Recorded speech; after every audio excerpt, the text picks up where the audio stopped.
जंगल में पिछले कई दिनों से लगातार बारिश हो रही थी।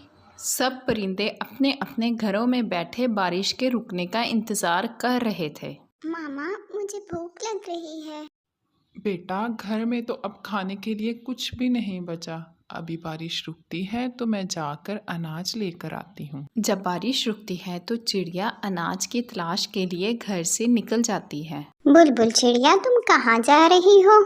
मेरे घर में अनाज बिल्कुल ख़त्म हो गया है। मेरी बेटी को बहुत भूख भी लगी है। मैं कुछ खाने के लिए ढूंढने जा रही हूँ।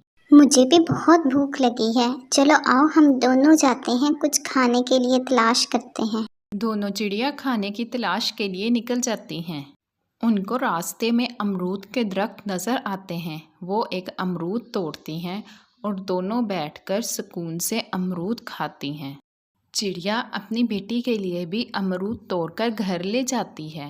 यम यम, अमरूद तो बहुत मीठा है। रात हो जाती है। चिड़िया और उसकी बेटी दोनों सोने के लिए लेट जाती हैं।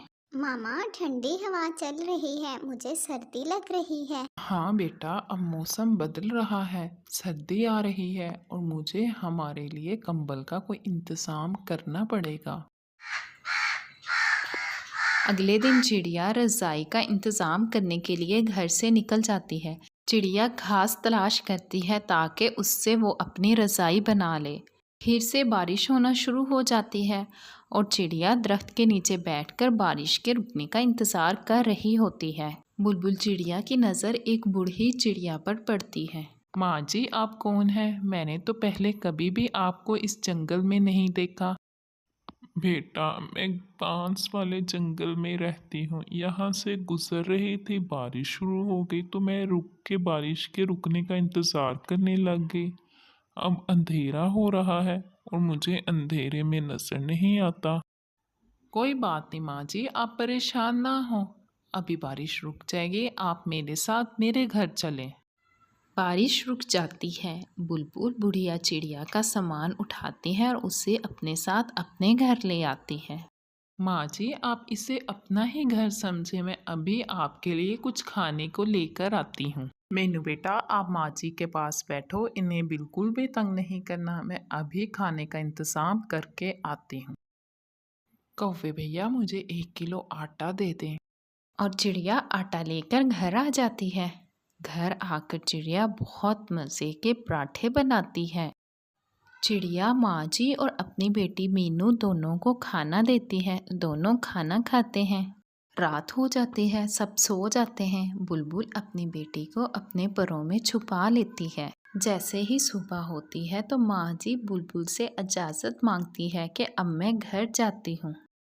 ठीक है माँ जी, लेकिन मैं खुद आपका सामान उठाकर आपको घर छोड़कर आऊँगी। बुलबुल सामान उठाती है और माँ जी को उनके घर छोड़ने जाती है। बेटा, यहाँ आ जाओ, यही है मेरा घर। माँ जी, आपका घर तो बहुत प्यारा है।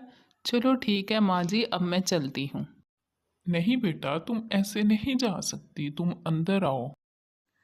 जब चिड़िया घर के अंदर जाती है तो बूढ़ी चिड़िया बुलबुल को एक गठली देती है। बेटा, इसमें रज़ाई और कुछ अनाज है, ये तुम अपने साथ अपने घर ले जाओ। माँ जी, आपको कैसे पता चला कि हमें रज़ाई की ज़रूरत है? बेटा, रात को जैसे तुमने अपनी बेटी को अपने परों में छुपाया, मैं समझ गई थी। बुलबुल चिड़िया माँ जी का शुक्रिया अदा करती है और वहाँ से चली जाती है। मामा, ये रज़ाई बहुत प्यारी है और बहुत नरम है, मुझे ये रज़ाई बहुत पसंद आई है। जी बेटा, माँ जी ने आपको बहुत प्यारी रज़ाई दी है। चलो अब सो जाओ, रात बहुत हो गई है।